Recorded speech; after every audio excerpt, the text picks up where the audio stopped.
Olá, seja muito bem-vindo ao meu canal. Hoje eu tenho duas surpresas para vocês e eu espero que abençoe a sua vida. A primeira é um testemunho de uma das minhas alunas. Ela vai compartilhar como é que tem sido a experiência, como é que foi a experiência de ter feito o curso de aconselhamento. A segunda, eu estou disponibilizando uma aula inteira do mapa do conselheiro eficaz. Na verdade, eu estou disponibilizando para você a primeira aula que eu falo sobre a doutrina de Deus.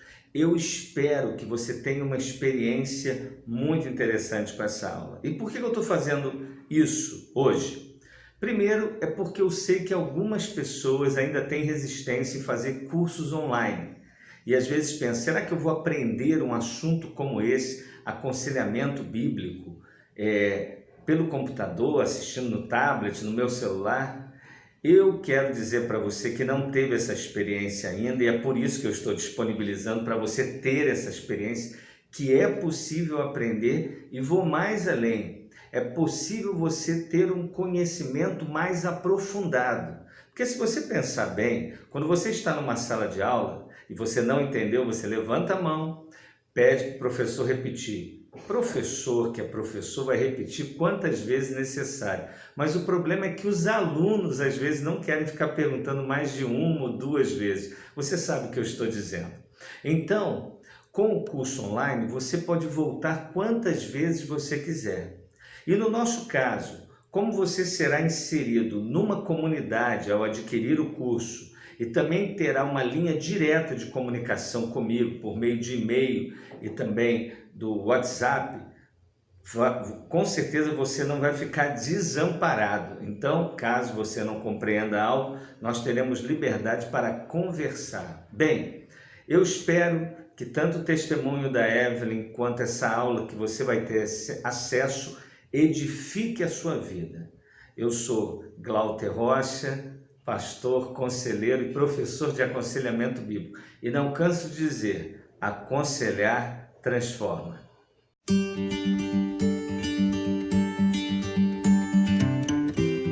Olá, eu sou a Evelyn Mendes, eu sou da cidade de Maricá, estado do Rio de Janeiro. E eu fiz o curso do Glauter Rocha, que é o DIC, que é Destronando os Ídolos do Coração. E foi um curso que super acrescentou na minha vida, não só na forma de ver meu aconselhado, mas de perceber o quanto verdadeiramente o aconselhamento transforma. E é algo, uma via de mão dupla, né? Não só o aconselhado, como o conselheiro também. E que o poder do Evangelho, ele é a base principal para tudo isso. Então, é um curso que te ajuda desde o princípio do aconselhamento, tão quanto nas formas de intervenção com o seu aconselhado.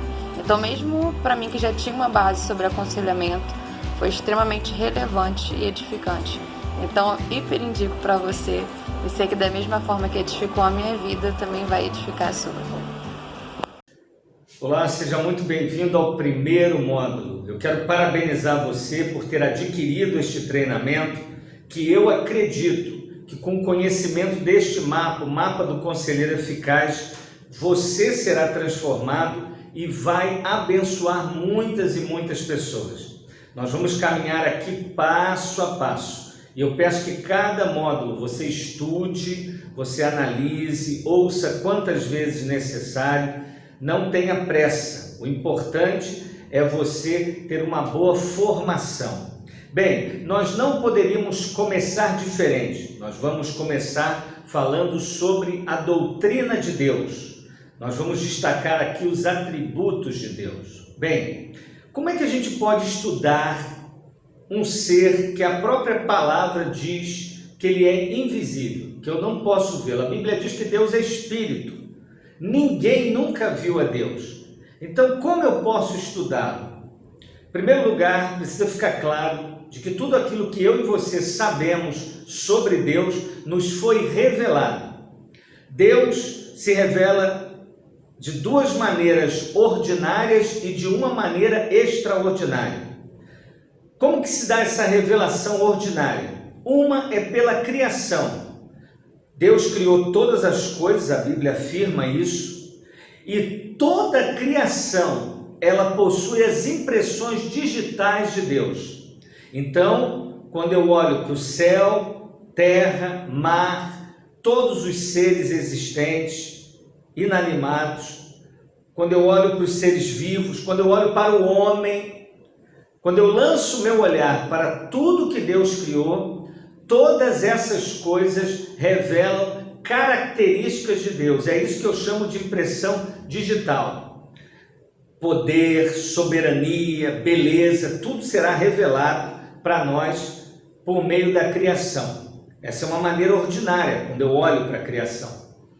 Uma outra maneira que Deus se revelou para nós é por meio da Bíblia, desse conjunto de 66 livros que nós temos, livros inspirados, não são peças literárias semelhantes a que brilhantes escritores produziram.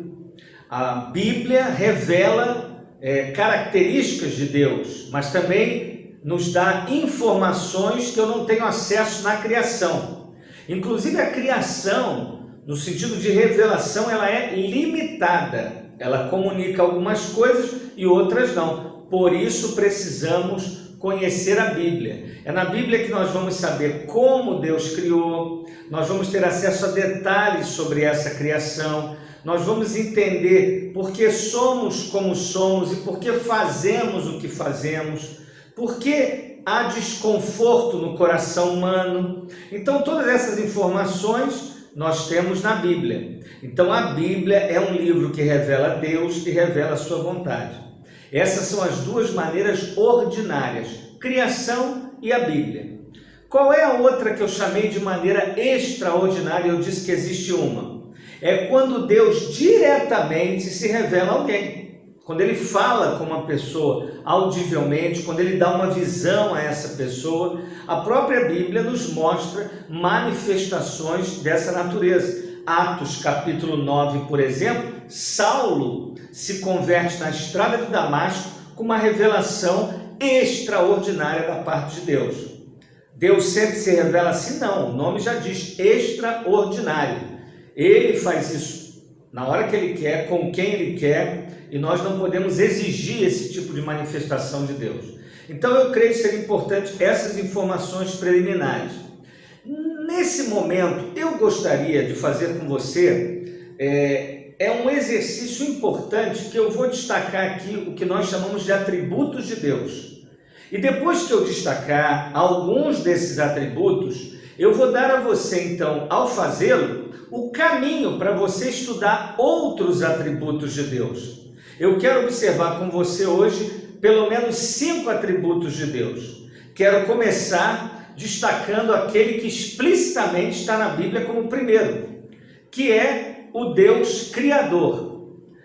Uma das maneiras de nós estudarmos a Deus também é observarmos as suas ações, o que Ele faz.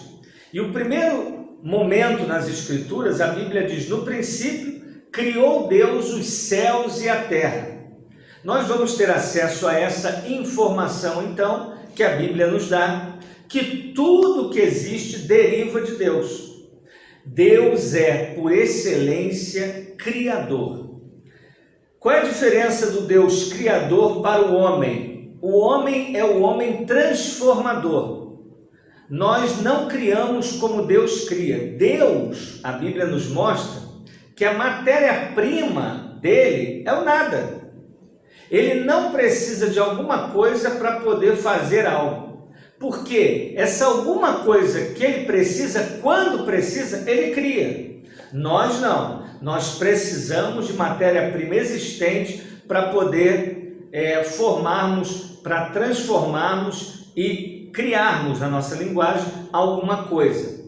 Então, como é importante para nós que trabalhamos com aconselhamento sabermos que adoramos um Deus que é Criador de todas as coisas, que pode trazer à existência o que não existe. A segunda coisa que eu queria chamar a atenção sua sobre Deus é que Ele não é apenas Criador, Ele é um Deus que fala. Então esse é um atributo de Deus, o Deus que diz, o Deus que se comunica. Inclusive, se ele não se comunicar, só para você ter uma ideia, a revelação geral, a criação, a Bíblia diz, os céus proclamam a glória de Deus, o firmamento anuncia as obras de suas mãos. É bem verdade que a criação possui uma linguagem e ela pode ser percebida, mas também é verdade que eu não consigo ouvir mais do que aquilo que eu estou percebendo. Daí a necessidade existente da Bíblia. Por isso que a Bíblia existe, para completar essa revelação. Ela é completa. Se o Deus da Bíblia não nos falasse, eu conheceria alguns dos seus atributos, mas não conheceria outros. E ficaria também limitado em tomar algumas decisões. Só que a Bíblia me afirma que Deus fala. E essa fala de Deus é muito interessante quando nós estudamos. Todas as vezes que Deus fala, Deus se revela e Deus também revela a sua vontade. E a vontade de Deus, ela não é uma vontade passiva, ela é uma vontade ativa. Quando Deus fala, as coisas acontecem. E disse Deus, haja luz e houve luz. A luz não se rebelou, ela não é autônoma, ela não fala, eu não vou.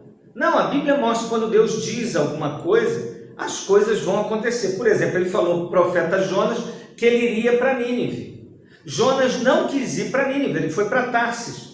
A palavra mostra para nós que Deus criou situações para Jonas ir para Nínive, colocando dentro de um táxi, ou melhor, de um peixe. E esse peixe foi para lá. Então Deus, quando fala, as coisas acontecem. E é muito interessante a gente ter uma clara visão de que a primeira registro de fala é o de Deus. Deus é a primeira pessoa a falar. Qual é o valor disso para nós que somos conselheiros bíblicos? Você vai lidar com muitas pessoas que já ouviram muitas vozes que a depreciaram, que ouve a própria voz, que não poucas vezes é uma voz contrária à voz de Deus, porque sai do seu coração, que ainda é um coração, mesmo regenerado, ainda carrega com ele um grau de rebeldia. Essas pessoas que estão vivendo com essas vozes precisam ter acesso à voz de Deus, que vai com certeza organizar toda a sua vida. Então, em primeiro lugar, eu tenho o Deus Criador, depois eu tenho o Deus que fala. Um terceiro atributo maravilhoso é o Deus que é conhecível, ou se torna conhecido. Um Deus que se revela. Isso é tão interessante, porque a mesma Bíblia que vai mostrar para nós que a grandeza de Deus é incompreensível, ou seja, eu não posso esgotar Deus com a minha capacidade de conhecer, há limites, porque eu sou um ser finito. Eu não posso conter um ser infinito como Deus.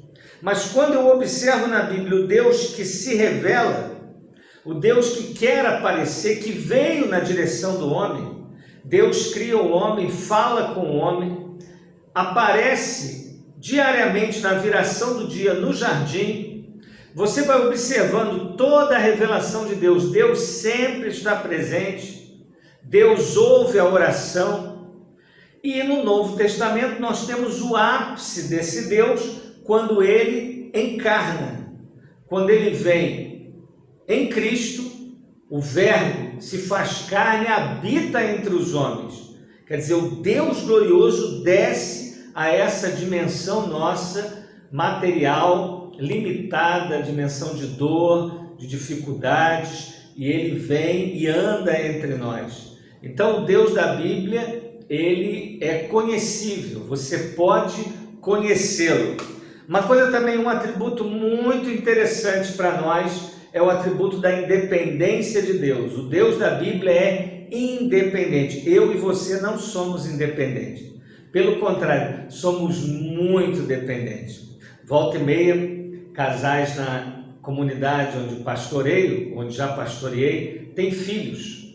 E é impressionante o tempo de dependência de uma criança.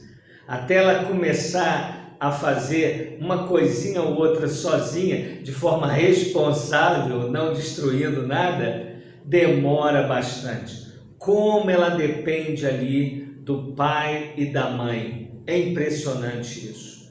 Como nós somos seres dependentes.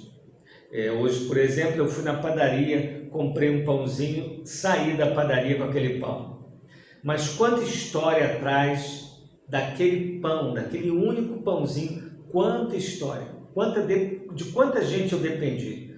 Da pessoa que comprou o terreno, que arou a terra, que semeou, que colheu, que transportou. Quanta história para chegar um pãozinho para eu degustar.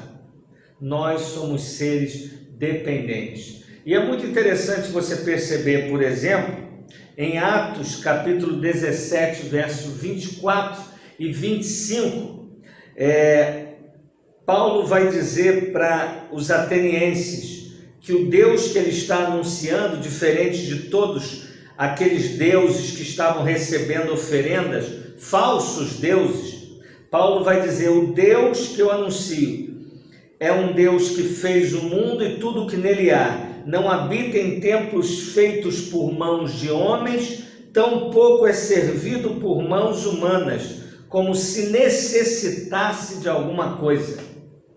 O Deus da Bíblia não é um Deus que depende de nós. Ele não é produto da consciência humana. Ele existe independente de nós. Nós é que dependemos dele. Dependemos o tempo todo. O ar que você respira não é seu, o chão que seus pés estão não é seu, as estrelas que inspiram a sua poesia não é sua. Absolutamente nada, nada em absoluto é seu. Você depende totalmente de Deus. Totalmente. E Deus não depende de ninguém. Isso é fantástico. Como é importante você, quando estiver aconselhando, principalmente pessoas que estão se afeiçoando por falsos deuses, você fazer esse comparativo para a pessoa ver que o Deus dela tem mãos, mas não toca, tem olhos, mas não vê, tem ouvidos, mas não ouve. E se ela continuar a adorá-lo, vai se tornar como o ídolo. Para terminar, eu gostaria de chamar a sua atenção para o atributo da sabedoria. A Bíblia vai nos dizer que o Deus que nós cremos é um Deus sábio. O Deus da Bíblia é um Deus sábio. Presta atenção. Deus não é apenas conhecedor de tudo, ou seja, Ele não é apenas onisciente. Ele é sábio. Isso significa que Ele sempre escolhe os melhores objetivos possíveis e os melhores meios possíveis para atingir tais objetivos. Além de escolher, de fazer a melhor escolha, Ele escolhe a melhor maneira de termos acesso àquela escolha. Uma pessoa sábia, segundo a Bíblia, é alguém que teme ao Senhor. Esse é o princípio da sabedoria, o temor ao Senhor. Esse temor ao Senhor te leva não só a escolher o que é lícito, mas agir de maneira lícita a fim de ter acesso àquilo. O que eu e você temos de sabedoria não se compara à plenitude da sabedoria de Deus. Por que essa informação é importante para o momento de aconselhamento?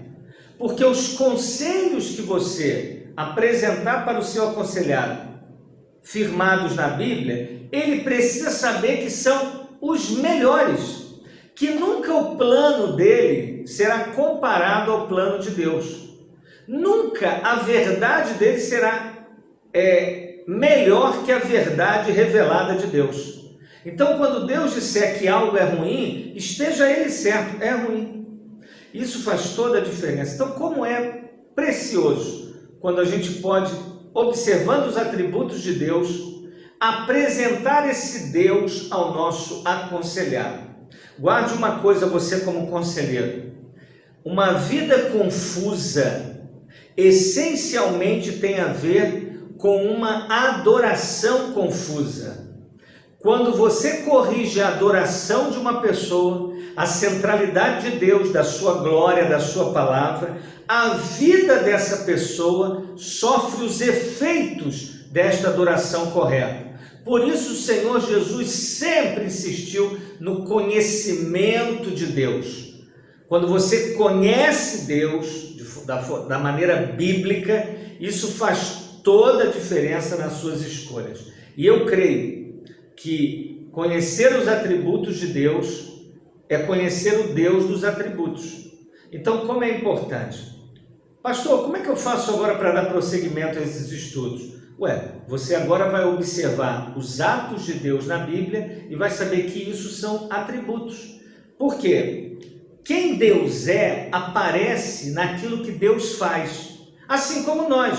Por exemplo, você afirma que é um homem calmo. Se você é um homem calmo, analisando você, o seu dia a dia, eu tenho que ver a calma ganhando forma no seu cotidiano. Se eu me deparo com um homem falando alto, desesperado, suando frio, na hora de tomar uma decisão, gritando com filhos, isso, ainda que você declare calma, a sua vida está mostrando que você não é calmo. Quando você vai estudar a Bíblia, observe como Deus se move. E você vai observar atributos de Deus por trás dessas ações. Deus é onipotente, Deus é onisciente, Deus é onipresente, Deus é bom, Deus é amor, Deus é sábio, Deus é poderoso. Você vai vendo as ações de Deus. Deus é pastor, Deus é rocha, rochedo da nossa salvação. Você vê que Ele é escudo. Então, é muito precioso você estudar os atributos de Deus. E eu tenho certeza, como um conselheiro, eu já estou te apresentando aí o primeiro passo desse mapa, que é os atributos de Deus. Bem, eu espero que nesse primeiro módulo, você já comece a sentir o sabor daquilo que te aguarda nos demais módulos. Que Deus possa abençoar muito a sua vida e que você possa ser alguém firmado nesse Deus, cheio de glória e de majestade. E nunca esqueça, hein? Aconselhar transforma. Quem aconselha e quem é aconselhado. Até o próximo módulo.